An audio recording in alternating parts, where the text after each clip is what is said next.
Olá, pessoal! Então vamos lá. Na parte 2, Getúlio Vargas. E a última da série, né? E para começar, eu quero fazer uma proposta para vocês. Como se fosse um desafio, né?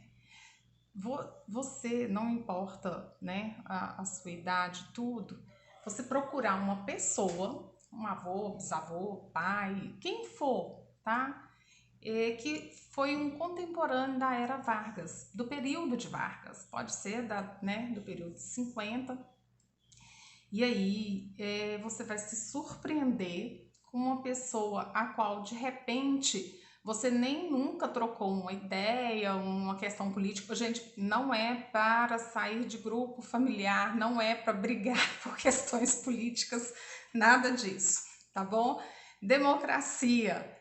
Se o cara e a pessoa não gosta do seu político, fazer o quê? No muito é ouvir, né? E pronto, discordar, mas vamos lá, é democracia. E aí você vai perguntar e vocês vão se surpreender com alguns que vão chorar de emoção ao falar de Getúlio Vargas e outros que já vão detonar. E aí eu gostaria de convidá-los de compartilhar e nos ajudar aqui, ó, escrevendo aqui qual que foi a sua surpresa, o que foi a sua sensação de conversar com essa pessoa que você escolheu, uma pessoa querida que você escolheu para escutar. Vamos remeter a um contexto da história oriental e dos índios, que é buscar dos anciãos, né, o que conhecem mais a história. É a história humana e ambulante que a gente deixa passar, tá bom? Então não deixe de compartilhar, não deixe de participar, falando aqui qual foi a sua surpresa, seja ela positiva, seja ela negativa, mas você escreve aqui, tá? E se inscreva no canal também. Vamos lá, nós paramos na parte 1 de Vargas, a gente estava falando do estado de sítio de 1937 que Vargas vai declarar. O estado de sítio, ele é decretado em situações de emergência nacional. E aí, é uma situação de intervenção da federal, tá? Ela pode ocorrer também por calamidade natural de grandes proporções, tá? Então ela pode também ocorrer, só que acaba tirando os direitos civis. Então o que aconteceu? O Vargas, em 37, ele vai fazer isso após o movimento comunista de 35. Em 37, ele vai inventar, né, um plano Cohen, chamado Plano Cohen, com o apoio, claro, de general Olímpio, tá, o Góes Monteiro e o Olímpio Mourão. O Olímpio Mourão e o Góes Monteiro é interessante que aí você percebe o quanto que os militares já desejavam dar o golpe, porque também estarão envolvidos lá na ditadura, né, de 60. Foram eles que apoiaram Getúlio para decretar uma ditadura, mas também foram eles que vão articular, né, no próprio ministério para retirar Getúlio. Então vamos lá. E aí declara uma carta falsa chamada Plano Cohen. Essa carta dizia que um grupo comunista e judeu, aí tem o judeu aí, né, os pobres coitados que ainda pagam por tudo, colocava-se que eram judeus, iam invadir o Brasil. Então, por isso, Getúlio Vargas decretava o estado de sítio por questão de segurança nacional e declara o estado novo, que é a ditadura. Vai fechar o Congresso. Em 37, ele cria a nova Constituição, aquela Constituição que a gente já falou no outro vídeo, né, a polaca, que foi apelidada de polaca, que aí ele vai estar dando todas as autoridades e maiores ainda para o executivo, que seria ele. E fim dos partidos, ele vai acabar com os partidos, e inclusive a A e B, a Ação Integralista Brasileira do Plínio Salgado, que era fascista. Eles ficaram indignados porque eles tinham apoiado Getúlio Vargas. E os integralistas insatisfeitos vão tentar invadir o Palácio da Guanabara, no Rio de Janeiro, né, que era a capital, para uma forma de tentativa de deposição do Vargas. Vai falhar e aí fica conhecido como Levante Integralista. Em 39 vai ser criado o Conselho Nacional de Petróleo, que aí Vargas vai dar andamento ainda às pesquisas do petróleo. 41, a Companhia Siderúrgica Nacional vai ser criada, a CSN. Em 42, Vargas cria a Fábrica Nacional de Motores. Essa fábrica, FENM, ela vai, e também a Vale do Rio Doce. Essa fábrica de motores inicialmente eram para aviões, depois ela toma partido também para os caminhões, tá? Em 1943 é criada, né, a consolidação das leis trabalhistas, CLT, que ele tinha colocado as leis lá atrás. Em 39 ele vai criar o DIP. O que é o DIP? O DIP é um departamento de imprensa e propaganda. Esse departamento de imprensa e propaganda ele servia tanto para propagar e falar bem de Getúlio Vargas, como censurar quem falava mal de Getúlio Vargas, tá? Em 42 havia instalação, há um acordo aí, né, com os Estados Unidos das instalações militares do Nordeste, a FAB e a FEB, para a Segunda Guerra Mundial na Itália, que a FAB é Força Aérea Brasileira e a FEB Força Expedicionária Brasileira. Aí em 44 eles são enviados para a Itália. A gente também falou naquele outro vídeo do Brasil na Segunda Guerra Mundial. Fim da Segunda Guerra Mundial, 1945. Qual é a ligação da Segunda Guerra Mundial, o fim da Segunda Guerra Mundial, com o fim do Estado Novo, a ditadura de Getúlio Vargas? O que ocorre? Getúlio Vargas ele vai se alinhar aos Estados Unidos, que são os aliados, contra o eixo que era de Hitler, né? Que é nazista e também o fascismo. O mais forte, Hitler, que era a Alemanha. E aí, o que ocorre? Quando isso ocorre, os brasileiros aqui vão ficar indignados, porque, peraí, o Getúlio Vargas é um ditador. E como que ele está lutando contra o ditador lá fora, né? Então, vai haver um movimento chamado Movimento dos Mineiros, que é um movimento intelectual de um grupo que é Sérgio Buarque de Holanda, o Mário de Andrade, Oswaldo de Andrade. Em 43 eles fazem esse manifesto dos mineiros. Em 45, Vargas vai iniciar, né, 2 partidos, já que eles querem que ele saia.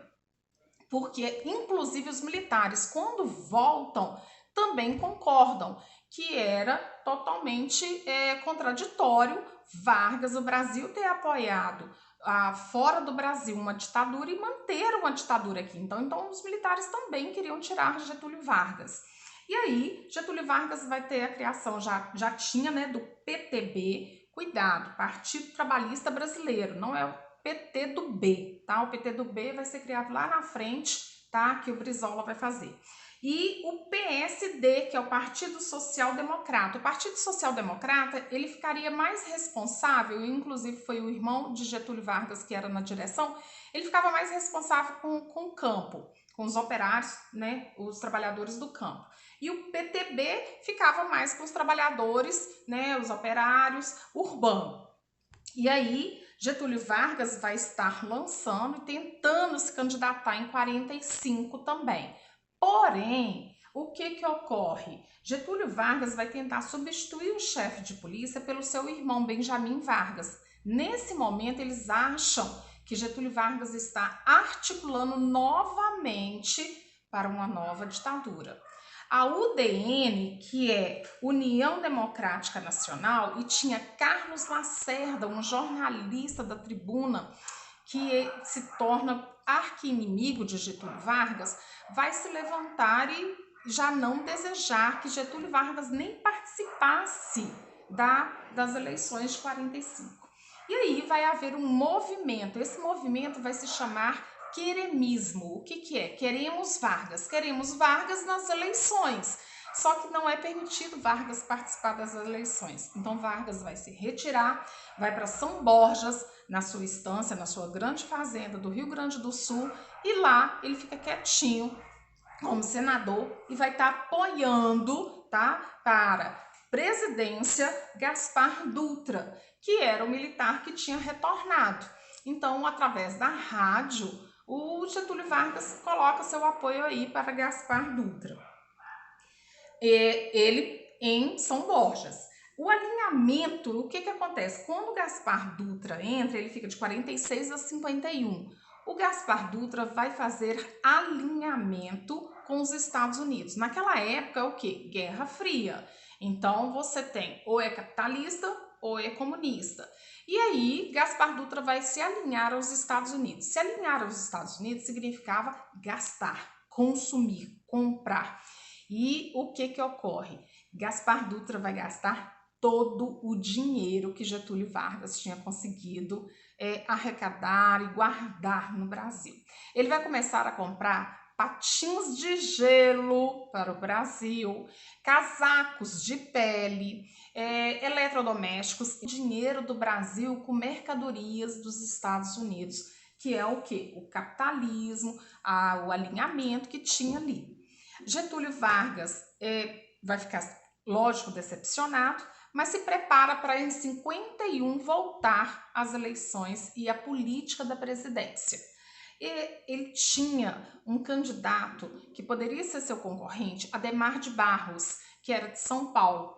E aí Getúlio faz o quê? Ele pega o PSD, o PTB, que era seu apoio, e chama Adhemar de Barros para fazer um acordo. Se Adhemar de Barros o apoiasse nessa eleição de 51, na próxima eleição ele apoiava Adhemar de Barros. O que está ocorrendo aí? Ele utilizou aquele antigo sistema lá atrás. Se ele ia fazer isso ou não, né, é uma questão. Adhemar de Barros se retira da candidatura e vai ajudar Getúlio Vargas. Getúlio Vargas ganha democraticamente em 51. E aí ele mantém a política nacionalista, intervencionismo, uma linha progressista. O objetivo era substituir a importação. Por isso, Getúlio Vargas vai ter o quê? Um controle de saída do lucro que existia aqui no Brasil para os Estados Unidos. Então, ele vai fazer o quê? Ele vai diminuir cada vez mais o lucro que era mandado, as remessas que eram mandadas para os Estados Unidos. Vai desenvolver a indústria de base, de transporte de energia e vai propor um reajuste de salário mínimo que o Dutra tinha congelado.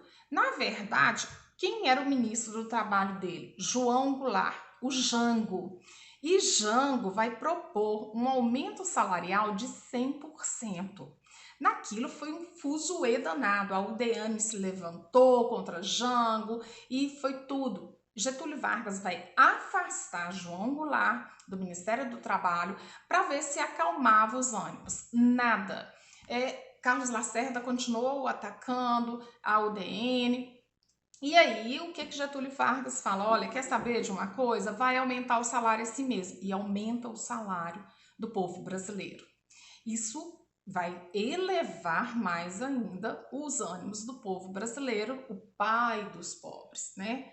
E aí, o que acontece? Há um reajuste do salário mínimo de 100%, que era a proposta de João Goulart, o controle de remessas do lucro dos Estados Unidos.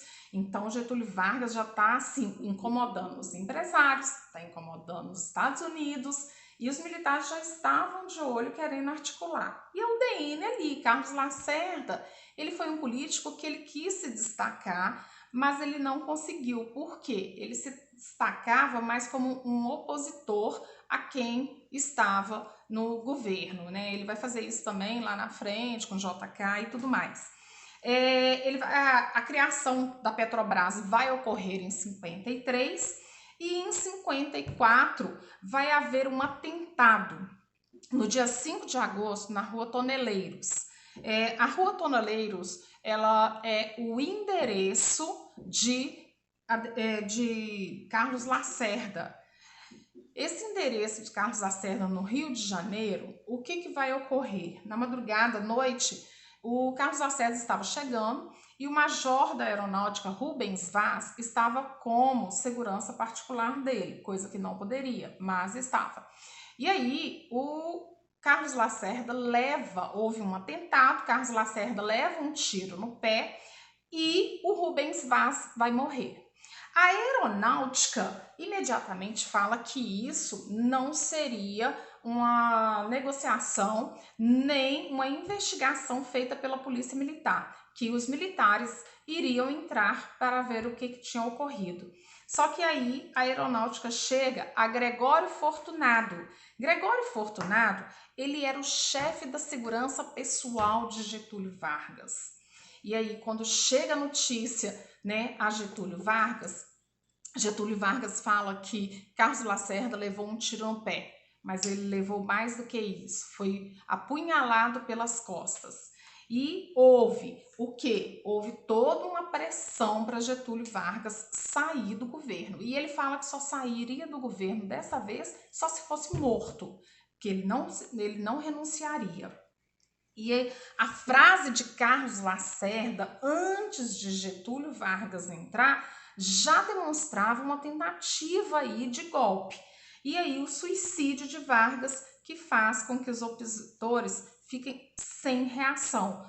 Vargas vai cometer o suicídio dia 24 de agosto de 1954 no Palácio do Catete, no Rio de Janeiro, com um tiro no peito.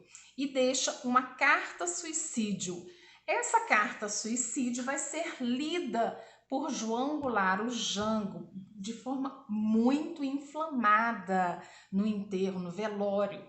E aí já levanta os olhares dos militares da direita para João Goulart. Lembrando que houve uma enorme comoção com a morte de Getúlio Vargas. Eles começaram a atacar as embaixadas americanas, jornais antigetulistas, e houve uma verdadeira comoção nacional com a morte de Getúlio Vargas. Por aqui a gente para. Muito obrigada. Não se esqueçam de compartilhar, de participar e de dar aquele joinha. Tchau, tchau e obrigada.